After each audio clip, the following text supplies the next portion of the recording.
美伊战事，我们赶快来看到是川普真的怕了。这个时候，伊朗说要暗杀威胁，逼空军1号突然间被调包哦。另外呢，美军的最高将领现在急找战争的退路，因为川普打不下去了。另外还会关心到的是，德黑兰打垮了美国中东霸权，全力硬刚，一直要到2029吗？怎么回事？今天来做深度的分析。好，美伊战争，我们现在看到双方现在互瞄的地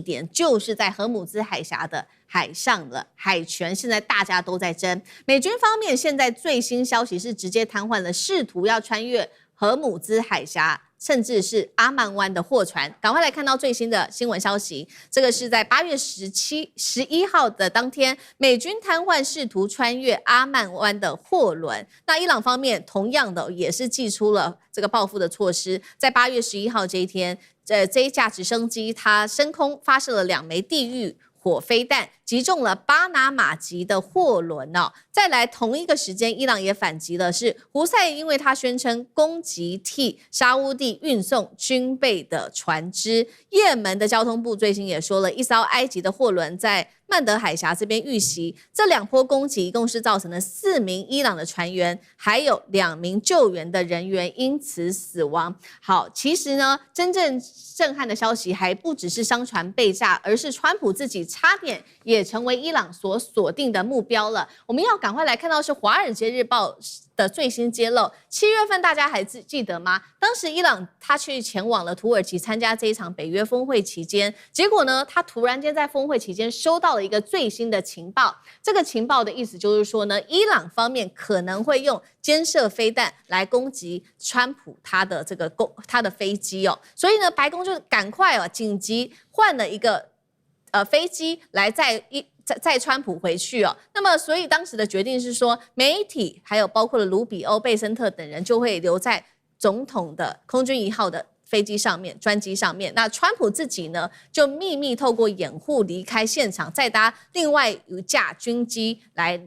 飞离中东哦。但是这一件事情在事后，川普也开始做检讨了。他想一想说，其实当时这个做法似乎好像蛮危险的，好像不太明智哦。他认为说，如果说真的当时这个被伊朗发觉美国有偷偷换包的话，或许它会更危险，因为它这一架秘密的飞机，它没有空军1号完整的防御、跟通讯、跟护航体系啊等等。所以今天节目一开始先请教干哥怎么看了？川普遭到伊朗的飞弹暗杀的威胁哦，可能差一点就要发生了。包括他住宿的楼层、飞行的路线都可能被掌握。最后虽然说换了飞机，但是不是其实当时反而让川普陷入更危险的一个绝境呢？干哥怎么看？好，川普是得了便宜还卖乖。我要跟各位讲一下哈，美国总统他在出行的时候，只要是涉外的访问的话，他不是只有一架空军1号跟着走而已，他有整套的设备跟人员器材都必须要跟着走。那所以说这一次他在土耳其，事情发生在7月8号晚上的10点20分，我们来还原现场。当时他在峰会里面接到幕僚告诉他有很重大的讯息，所以他老实讲一句，他有点提前就离开了峰会现场，而且呢，这次他坐上了空军1号，是我现在特别强调，是旧的蓝白相间那一架空军1号，不是卡达送给他那一架那个红白黑的那一架新的，因为那架新的还没有做好，所以他家还没有改装好。所以他还是做那个蓝白相间的旧的叫 VC-25B 空军1号，他从这个就是说第一个舱门上去，这是惯例，大家都看到，媒体都拍照，对不对？结果他从对面那个门，他就走下飞机了，没有人知道。走下飞机以后，马上由秘情局 Secret Service 的人员12个人马上把他包起来，然后坐上一部什么车，你知道吗？餐饮服务车，专门载吃的喝的用的餐饮服务车。一个大总统被塞进餐饮服务车，赶快开始，那个车开得真快，为什么？绕到机场，跑到另外一头去坐上另外一架飞机，叫 C-32。好 ，C-32是谁坐的飞机？是副总统坐的飞机。美国总统跟副总统都有规定，不能坐在同一架飞机上。虽然不是硬性规定，但一般而言，总统的幕僚跟资源这些保镖等等，要自己坐一架。副总统是坐另外一架，是 C-32，由比较小的波音757改装而来的，就赶快被保镖簇拥着坐上 C-32，然后呢就飞上了天，最后降落在英国的空军基地。可是降落在英国空军基地之后呢，川普还是从旧的空军1号下来，因为旧的空军1号也跟着这一架那个 C-32啊，有所谓的空军2号啦。空军1号跟着空军2号也几分钟之后马上就降落，然后大家都还不知道，因为降落，贝森特跟那个卢特尼克啊，他们就说，哎，奇怪，总统呢没跟我们坐同一架飞机啊？哎，不对啊，总统怎么会从我们的飞机上，他又从后面那个门上来，再从前面那个门下去，整个细节我都搞清楚了。为什么？他要让媒体看到我从这里下来，一直到前几天他才承认我金蝉脱壳，演了一出戏给大家看。你知道为什么吗？因为当时密情局接到了可靠的情报，伊朗已经派有特工人员要在土耳其的峰会现场要使用监射飞弹对付川普，所以这个情报非常准确，所以他们马上密情局就采取行动。其实这边要特别强调，就是说美国总统的人身安全啊，他们在确定情报可靠的时候，他是不管任何阻碍，他都一定要贯彻到底，而且知道的人绝对不会超过3个，然后这3个里面不包括总统本身，所以这个情报非常非常正确，就是说可信度很高。当然到最后，总统的空军1号并没有受到攻击，这中间到底是什么样的情报角力以及间谍行为？说句实在话，将来可以被拍成电影。不过以我们的角度来看，川普受到了生命威胁是真的，而且他是受到了来自伊朗的正面威胁，所以才会有今天会有这件事情被披露。所以川普到最后说：“哎呀，这个飞机在万一真的被攻击的话，那个空军2号 C-32根本没有什么任何防御设备啊，没有错。但如果伊朗连你做空军2号都能查得出来的话，那你早就没命了。”是好，所以现在也可以看得出来，伊朗他现在掌握了非常多有关于美国，不管是在军事上面，或者是总统他的相关去踪的情报。那另外一方面，接下来川普又有什么方法可以对付伊朗呢？在现在川普急着要停止这场战争之下，他也祭出了3个方法，但是有没有效是另外一回事。我们来看到3个，第一个他说，那我们就继续盯着伊朗，看他的经济到底还能够撑多久。第二件事情就是打击伊朗，实施更严厉的军事打击。第3个就是呢，再继续经济施压，用封锁制裁的金融工具逼伊朗低头。其实现在看起来，美国已经没有太多的招数了，尤其是美方的军方高层都已经开始松动，对于整场战事来说都非常的没有信心。CNN 特别披露的这一位是美国的参谋首长联席会议主席凯恩了，他已经私底下向川普高级顾问提出警告说，美国啊，我们现在必须要赶快找出一条能够离开这一场美伊战事的退场机制，就是因为现在包括了许多的军事武器都已经不够用了。好，我们来看到 CG 有哪一些呢？包括了现在已经见底的精准打击飞弹 PRSN， 还有战术飞弹ATACMS， 战斧巡弋飞弹的库存也已经不到一半了，爱国者剩下35%，萨德也不足62%。五角大厦现在在说的就是说，我们要赶快大幅提升这一些长程武器的采购，还包括了这些关键的拦截武器，像是PAC-3、MSE 等等部分的武器规模、采购规模，他们甚至预期比目前需要的还达到多了10倍。张健老师怎么看？这样子就有办法继续跟伊朗耗下去吗？虽然他们想了很多的方式，然后希望去扩大这个就是飞弹的补给跟扩大生产线，但是呢，远水啊，这个救不了近火。这个他目前啊，就好像是碰到这个所谓顾彻之腹啊。就是富与困啊，顾彻，这个富与困何彻？难带西江水。所以在这个情形之下，就是说，刚才听说他们3个策略，你听起来有没有像程咬金的3斧头啊？他要是能够有本事的话，他老早就解决这个问题。所以在这个情形之下，我觉得他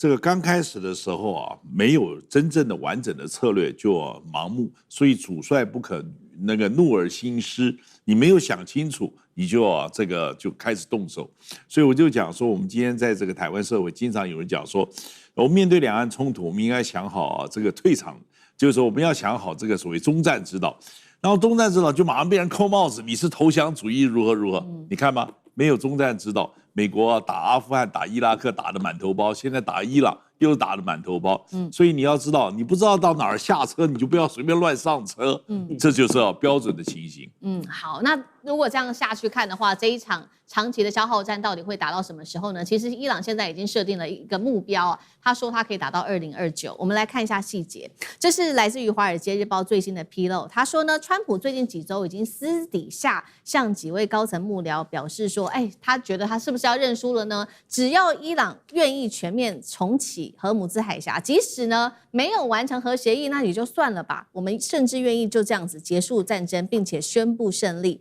那德黑兰呢？看到即使是川普提出了这样的条件，他也没有要让步的意思，他的条件越开越硬。这当中还包括了他说，美国必须要解除对于伊朗的制裁，还有呢海上封锁，还有释出你冻结的资产。退出相关部署，讨论战争赔偿等等，甚至呢，伊朗是不是他真的已经准备好要长期战了呢？因为他最近一口气调整了6名强硬派高阶军事将领，似乎就是要做长期的军事对抗。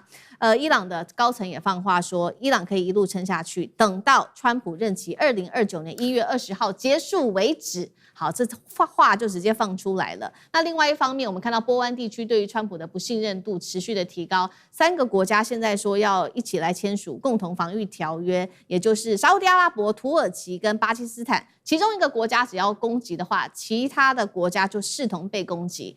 像这个怎么看？是伊朗看起来是要继续的撑下去，打到2029，打到这个川普的任期结束为止吗？好，首先我们看川普，川普现在怎么看他呢？我是这么看的。首先你要看到还有几个大头痛，那大头痛底下有很多无数个小头痛。伊朗现在川普最大的头痛就是伊朗不就范，这个不就范就不如他所愿的，无论是上谈判桌或者谈包括这些核浓缩铀以及包括荷姆斯海峡的部分的通行，这川普的这个大头痛之一。第二个大头痛，大头痛是什么？就是美国自己本身现在面临现在整个。就是它现在包括以飞弹、武器库存不足、消耗过大、生产太慢，就武器这一块，这是川普，特别是在这个7月23号对不起，7月23号就突然不打了之后的很大的原因，很可能就是因为这个弹药不足，两大头痛。可两大头痛延伸其实都是还有小头痛。我举个例子好了，比如说他要生产很多的库存的部分要弹药，他就逼洛克希德马丁。可洛克希德马丁最近跟他有2个冲突，第一个冲突跟川普，第一个部分是好，你要我生产那么多弹药，但一颗萨爱国者飞弹最新的就要大概要5公斤的各类稀土。那稀土你美国政府要找，因为中国在管制嘛，他就丢回给他，就写信给川普。第二个部分是最近很大的冲突，就是有关乌克兰，因为现在川普有点想让乌克兰自己在他们的境内生产萨德跟爱国者飞弹的，特别是爱国者飞弹。对，就他们其实洛克希德马上去对接之后，回来之后非常非常生气，因为泽连斯基说怎么会那么贵呀？然后可能我们这边做一台只要1/8甚至1/10的钱就够了，就立刻把美国军工业的很多的这个底库撕开。这些大小头痛其实都是围绕着现在有关于美伊战争这个后续，但是我们还是觉得川普现在各方面军力的调度，所有的一切准备，包括这些忍让，仍然都是准备一场终极的对伊朗的打仗，这个应该还是没有消失啦，还是在继续。所以我们现在回过头来要看伊朗最近在干嘛。其实刚刚思明讲到很大的关键，伊朗其实虽然并没有变来变去，可是要观察伊朗情势，就是要看他的人事转变。在这一波的人事当中，最重要的要看谁，就是雷扎伊。他刚刚接任了这个伊朗的国家最高委员会的国安委员会的秘书，意思他就是穆吉塔巴现在赋予他，那么衔接穆吉塔巴个人最高的权力意志。那么我们看这2天他上任之后就2天而已，这2天之后他有哪些转变？首先，整个雷扎伊的部分表达了伊朗部分，第一个，对于所有包括这些胡塞组织啦，包括黎巴嫩真主党啦，包括叙利亚哈马士，所有这些兄弟当中大点名，告诉大家要一起努力一起对抗美国、伊朗，而且要求是要对美国、伊朗要求他们赔偿，所以这里头有点在整队的意思。第第二个部分值得关注的部分是，先前跟阿曼谈的荷姆斯海峡开放讲得七七八八了，好像包括议会也在修法了。雷扎伊上台这2天，突然又整个收紧，没有再继续往前推进。那么这里外界有传出，有可能是中国部分介入表态态度，因为就这2天，中国大陆呢，包括有派大使驻德黑兰大使去跟雷扎伊见面了，跟包括外交部长见面了，表达中国的对荷姆斯态度是，中国认为应该要维持自由通行。他们委婉的啦，表达并没有那么支持伊朗收费，然后等等，但是强调伊朗有权也应该跟美国跟这个以色列的部分要求损失，所以这个态度我们看到，伊朗好像有听进去，所以这就使得要讲呢，就刚刚提到的，现在我们知道呢，整个伊朗的整个波湾的部分的状况，刚刚提到的这个沙特、土耳其的跟巴基斯坦这个结盟，它背后什么？它是逊尼派。我们要知道，伊朗本身在绝大部分是什叶派，感觉起来美国最近不是没动作，它有点让沙特火大之后，要把整个波湾地区的逊尼派集结起来，变成逊尼派跟什叶派的对抗。所以这个部分要破这个局，看起来伊朗有收摄回来，在荷姆斯海峡设备就稍微收缓。那么我觉得中国在意的是，如果你变成是穆斯林，你自己打仗，